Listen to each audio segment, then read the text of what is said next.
High, আমি জয়িতা। আর আজ আবার এক ছোট্ট মিনি ব্লগ নিয়ে চলে এসেছি। তোমরা তো আমার ডেলি ব্লগ দেখতে বোর হয়ে যাও, তো তার জন্য বাড়িতে আজ আর বেশি ভিডিও বানাইনি।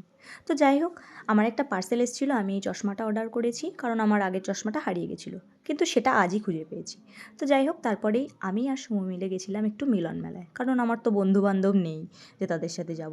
একজনই মানুষ রয়েছে যার সাথে আমি একটু ঘুরতে যেতে পছন্দ করি।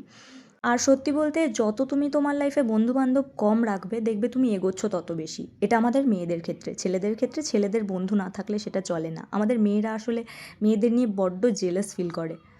আমি কিন্তু কখনো কাউকে দেখে জ্বলিনি, যার জন্য হয়তো আমি এখনও ভালো আছি। আর আমার মা জানো তো ম্যাজিক জানে।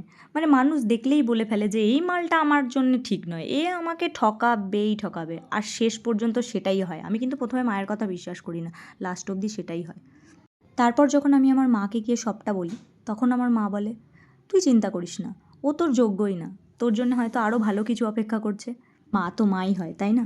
তো যাই হোক, আজ সমুর কাছ থেকে একটা পটিয়ে পাটিয়ে আমি ব্যাগ কিনেছি আর পকোড়া খেয়েছি। আর বাড়িতে যেহেতু না বলে বেরিয়েছিলাম, তার জন্য ঝাড়ও খেয়েছি বাড়ি গিয়ে। তো দ্যাটস ইট ফর টুডে।